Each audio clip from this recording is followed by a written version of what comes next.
Hey, my friend, Ben Larson with Do Less, Achieve More. Say, how important is your office? How important is the cleanliness of your office, the organizational details of your office? I'm a high D on the DISC assessment, and I would be considered a visionary, and I organize in piles. I have for years, decades even. As a matter of fact, I can remember as a child, my bedroom was so messy. My dad came in with a scoop shovel, a grain shovel, it's a massive shovel, larger than most snow removal shovels, and cleaned up my bedroom and put it all in garbage bags. And of course, I, freaked out and thought he was going to throw everything away. And he said, "Great, here's your opportunity, kid. Clean it up, organize it, put it away, and, or else," kind of a thing. And apparently that lesson stuck in my head and really made a difference.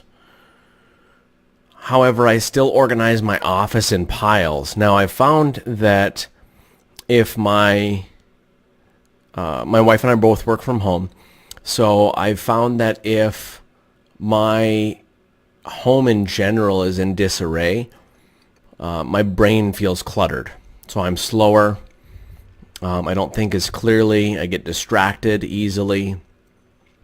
So, for example, also my closet we've got a walk-in closet. It's got its own door, of course.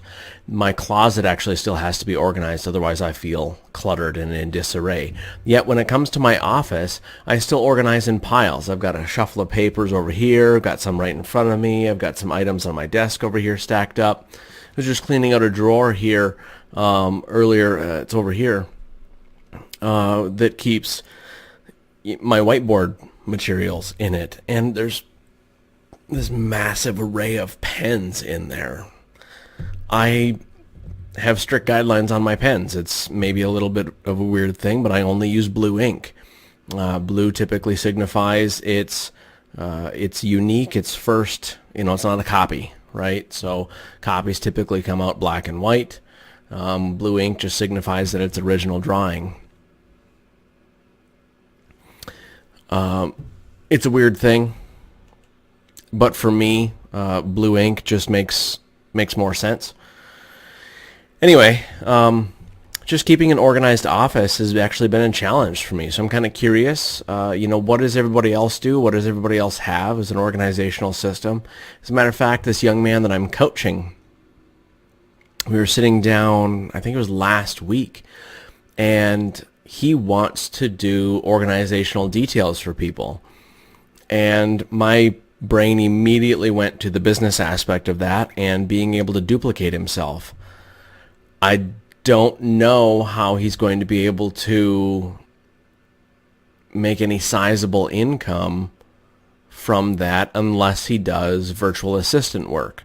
So, for example, I've got my Microsoft OneDrive and I've got my Google Drive accounts.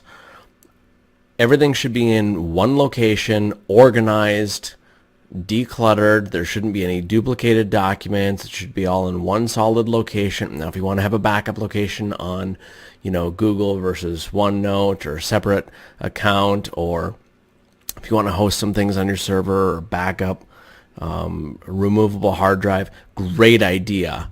Absolutely great idea. Definitely saved my bacon several times. But when it comes down to it, it should be organized. It should be easy to find. It should be logical, systematized, if you will, right? And so sitting down with this young man, he said, "Gosh, I would really love to help these different small business owners or pastors actually get organized."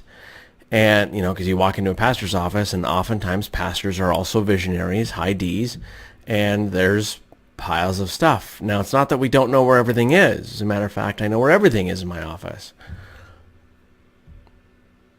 It's in one of the piles, and it's going to take me 5 to 10 minutes to find it. And that 5 to 10 minutes it takes for me to find something multiplied by what? 6, 7, 10 times a day? Well, let's say it's 5 times, right? How many times, do some quick math, right? How many times does it have to happen per day for me to waste an entire hour out of every single day? That's 5, sometimes 6 hours.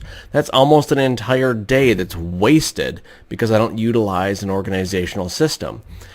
Now again, I think that what this young man could do is do virtual assistant work, because it's really difficult to scale a business driving to somebody's office, organizing their paperwork, systematizing everything, teaching them the systems that they put into place, and then leaving. And then going back, how often, right? I mean, once a month, once every 2 weeks. My office, every 2 weeks is probably a great idea. And, again, part of it is teaching, part of it is teaching old dog new tricks, where I would have to learn his new systems and process, and I would have to adapt to that. And I don't know if I would. I do have an organizational system here. I just don't typically hold to it for very long. I would also encourage you to go look at, what is it? NoBrownDays.com. I'm going to look it up here really quick. It is, NoBrownDays.com. Go take a look at that. It's a system originally designed. It is, it's a system originally designed for financial planners, life insurance agents, people in the financial planning section of the industry, of the business, and it color codes your week. So there's 4 basic colors. You've got green, blue, yellow, and red. And what happens if you mix all of those colors? Well, you get brown, right? The idea is to segment each of your days, or in my world, I try to segment 4-hour blocks of my time into different colors. So green is designated for making money, whatever you need to either do to make money or prepare to go make money. And prepare is a very dangerous word. What I mean by that is either sitting down with clients, prospects, or so sitting down with clients or prospecting. Maybe I can say it that way. Prospecting is not surfing. It's not surfing LinkedIn. It's not. It could be sending LinkedIn messages. It could be sending out emails.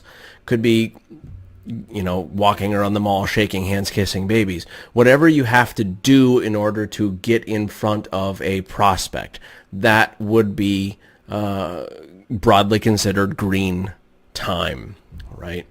Blue is strategy planning. So this is very dangerous at first. What I found is oftentimes what I would think that I was doing was green was really strategy and planning and preparedness. Reading a book on sales, for example, is obviously not green. It's not actively pursuing money, right? You're preparing yourself. It's strategy. It's planning. That's a blue project. And sitting down with a mentor or a coach would be considered a blue time. Sitting down and planning out your week and your month and your year, blue time, extremely valuable blue time. However, I'm just going to take a slight rabbit hole into this. Always begin with the end in mind. Always, period. Always begin with the end in mind, period. Plan out your entire month, and then plan out each individual week, and then plan out each day. And then you can begin them. I heard it once said that you should not start your day until you end your day. So again, you plan your entire day and then you start it. Start to finish. I'm going to wake up at 5:04 a.m. I'm going to use the facility. I'm going to go get a cup of coffee because then I can actually deal with the world, because coffee and Jesus are like this. And while I'm doing this, I'm thinking about my day. I do spend some time in prayer, and I have my cup of coffee. My wife and I chat a little bit, and then I move on with my day. And I'll go work out, and I'll spend some time reading the Word. I'll do my journals. I have my morning routine. And while I'm doing this, I am thinking about the rest of my day in brief segments. My mind doesn't have to spend time of, thinking about my calendar. When's my first appointment? I already know that. I already know that from Sunday evening, double checking my week. And I also already know that from planning out each week and each day. For me, I don't tend to schedule something the week of. I'm typically 1 to 2 weeks out, and there's some strategy behind that. Number one, my time is valuable. That exudes success, not busyness, because that's something that we as Americans kind of jack up a lot of times. It exudes it speaks to people. It speaks to people that, hey, look, I've got something going on. I can't just drop what I'm doing. I don't have anything going on today, so sure, of course I can get some coffee with you at 3 o'clock. No, I actually have stuff that I am doing. And I have intentionally scheduled my day. I have intentionally calendared out everything that I'm doing this week. So now, again, right, logic would dictate, sure, things happen and things get adjusted. Absolutely, all the time. The reality of the matter is you will become more efficient, productive, and lucrative when you schedule out your time, when you book things ahead of time. I used to do it 2 weeks in advance. Right now, sometimes I'm 2 weeks out, sometimes I'm about a week out. Right now, that's what I've been running here recently. Today happens to be a Thursday. My next week is almost completely booked at this point in time. So, end of rabbit hole. Next color is yellow. Yellow is free time, fun time. That's when you get rejuvenated and refreshed. That's when you go play hooky if you need to. There's at least twice a week, as I'm looking at my color-coded calendars. I admittedly play hooky probably twice a month. That time of getting out during the day is extremely valuable for me. A lot of times what I'll do is I'll go look at a car, or I'll drive around and look at some houses. Maybe I'll go do a little bit of shopping. I'll run over to Costco or whatever and pick up some groceries that we need, or whatever it happens to be. But then, of course, while it's seasonal, I'll be looking at the next large purchase that we need. Maybe we want some deck furniture, so I'll look at there. Maybe I'll go to a deck furniture store, an outdoor deck furniture store specifically, or maybe I'll go look at snow blowers, because those little buggers are like $1,000. Well, you have to budget for that, right? And you get my point, right? So whatever refreshes and nourishes you. As a matter of fact, I was in a cigar shop buying a couple of cigars for a friend of mine, a client, and they had fountain pens, and they had some office materials and whatever. They had little stands for your fountain pen and this whole thing. And man, I spent 20 minutes asking the gentleman that worked there, hey, tell me about these fountain pens. What brand are they? What are they? And, may I try one out? And, oh, man, that was a lot of fun. But again, my point is that I was doing this on my yellow tape days, my free time, my time to just go refresh and rejuvenate. Red is administrative days. Red is when maybe you wear jeans and a t-shirt into the office and close your door. Turn your ringer off. Tell your secretary, hey, I'm not here today. If it's an emergency, fine. Is secretary allowed? Can we say that? We can't say that anymore. Executive assistant, office manager, controller, comptroller, whatever you've got. Congratulations. Kudos to you. Mine's my wife, so I guess I have a boss. So anybody who's married in business, yeah, that's a separate episode. We'll get into that later. Anyway, I have found that those red tape days are extremely valuable. For me, I don't like them. I don't like administrative. I don't like organization. Red tape days are the days that I should organize my office. And you get things organized. You pay bills on the red tape days. You can send out some update email. Again, stay in your lane, stay in your color zone, right? So stay in the red tape days. It's administrative, it's organization, it's details. Typically, I don't try to meet with clients, prospects. I don't try to meet with mentors or my coaches or my board. I will schedule that 4 hours. For me, I schedule that 4 hours, and it's red tape. I turn my phone off. I turn my Apple Watch connectivity off. Sometimes I'll take every device off. I'll throw up YouTube videos, music, whatever. And everything else is shut down on the computer. Sometimes I don't even turn my computer on because that becomes a distraction of, maybe I should just check my email really quick. No, don't. Focus. No brown days. My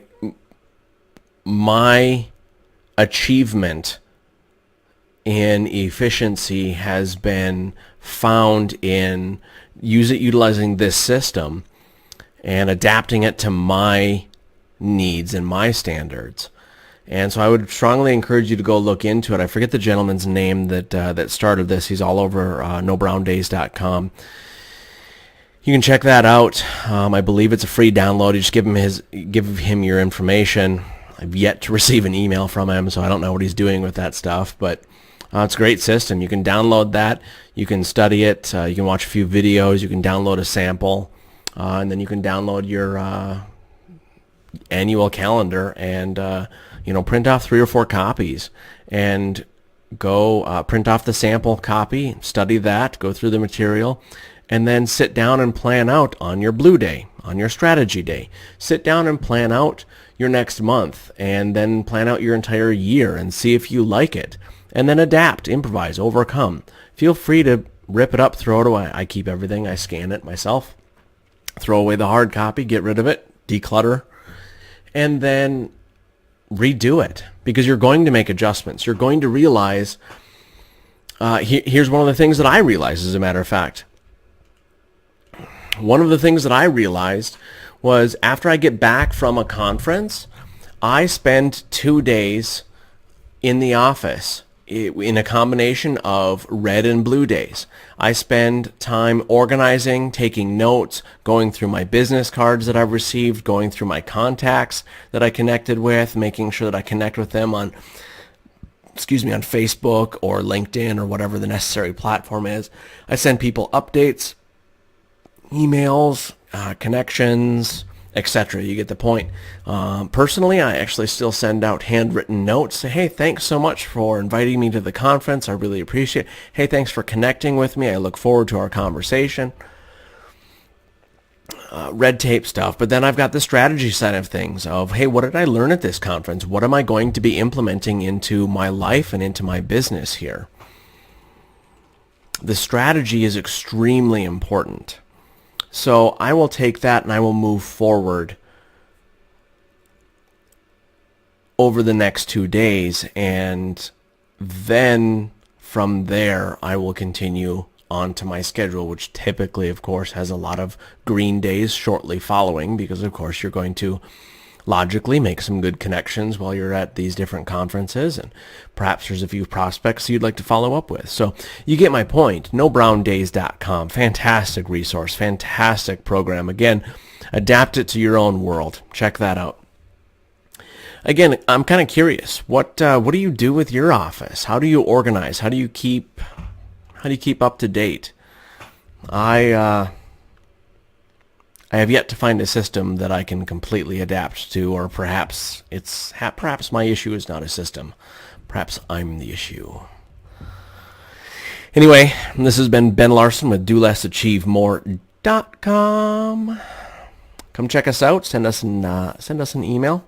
Let me know your thoughts. Let me know what systems you've got, what's been working for you, and how you've adapted to that. Again, Ben Larson with DoLessAchieveMore.com. We'll see you at the top.